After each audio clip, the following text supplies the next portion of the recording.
एक समय की बात है। पहाड़ों से घिरा एक छोटा सा गांव था, धर्मपुर। इसी गांव में सिया 21 साल की एक साधारण और मेहनती लड़की रहती थी।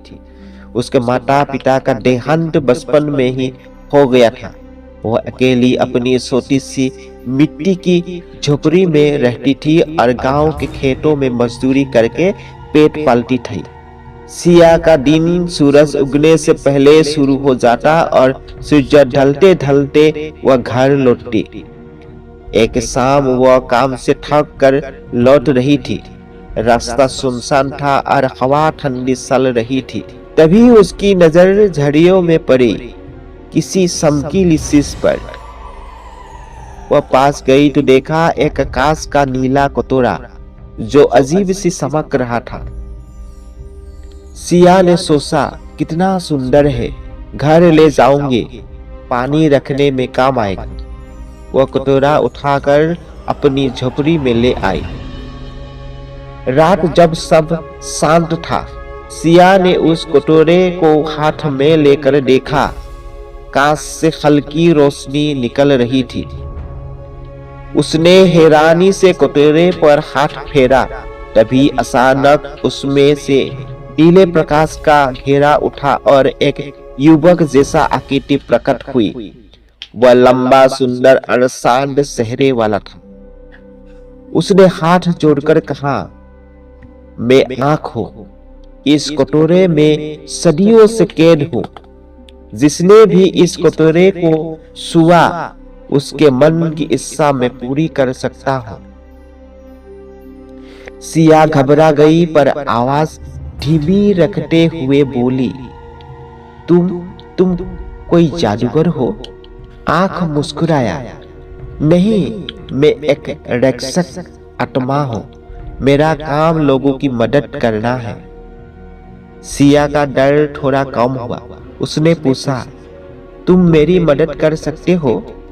हाँ, आंख बोला, लेकिन केवल वही इच्छा पूरी कर सकता हूँ जो तुम्हें परेशानी से बचाए या तुम्हारी जिंदगी आसान करे।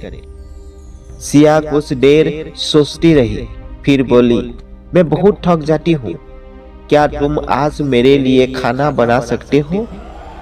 आंख ने हाथ घुमाया और देखते ही देखते मिट्टी की झोपड़ी में गरम गरम भोजन की खुशबू फैल गई। सिया आश्चर्य से देखती रही। उसने धन्यवाद दिया और खाना खाकर सो गई। आंख धीरे से वापस कटोरे में चला गया।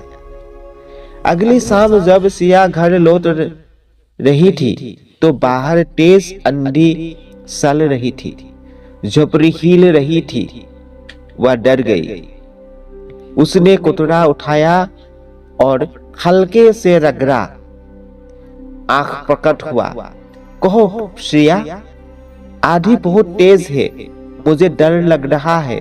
सिया बोली, क्या तुम थोड़ी देर यहाँ रह सकते हो? आंख ने सिर हिलाया, जरूर। सिया सरपाई पर बैठी और आंख नीचे चटाई पर। बाहर बिजली चमक रही थी। हर गड़गड़ाहट पर सिया सहम जाती। यह देखकर आरब बोला, डरो मत, मैं हूं ना, तुम्हें कुछ नहीं होगा। धीरे धीरे सिया का डर कम होने लगा।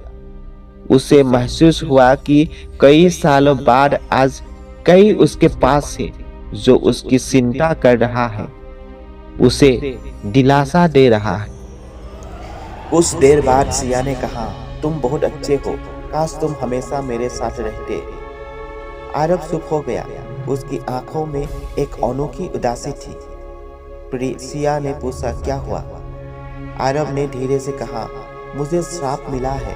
जब कोई मुझ पर सच्चा भरोसा करेगा और अपने मन में मुझे अपना मित्र मान लेगा, तभी मैं इस कटोरे से आजाद हो सकूं। सिया ने बिना झिझक कहा, तो समझ लो तुम्हारा श्राप आज टूट गया। मैं तुम्हें अपना दोस्त मानती हूँ। तुमने मेरी मदद की, मेरे डर में साथ दिया, मेरे अकेलेपन को समझा। यह सुनते ही चारों ओर तेज रोशनी फैली। झोपड़ी चमक उठी। आरब ने असह्य से कहा, सिया, तुम्हारी बातों में मुझे मुक्त कर दिया। धीरे धीरे उनका शरीर प्रकाश में बदलने लगा। सिया घबरा गई। तुम जा रहे हो? आरब मुस्कुराया। हाँ, अब मेरा समय पूरा हुआ। लेकिन जाने से पहले उसने हाथ फैलाया और पूरी झोपड़ी रोशनी से भर गई। सुबह जब सिया उठी तो वह चौंक गई। उसकी टूटी झोपड़ी एक मजबूत सुंदर छोटा घर बन चुकी थी। रसोई में खाना रखा था, कोने में गर्म कपड़े थे और घर भरा पूर्ण लग रहा था। वह बाहर दौड़ी। आरब, तुम कहाँ हो? लेकिन हवा में सिर्फ हल्की सी नीली चमक बसी थी।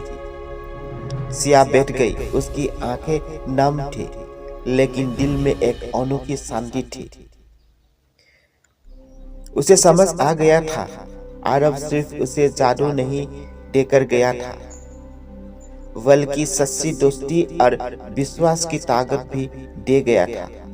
उस दिन के बाद सिया की जिंदगी बदल गई। वह मेहनत करती रही, लेकिन अब अकेलापन नहीं लगता था। जब भी हवा में हल्की नीली चमक दिखती, वह मुस्कुराकर कहती, धन्यवाद आरब, तुमने मेरी दुनिया बदल दी।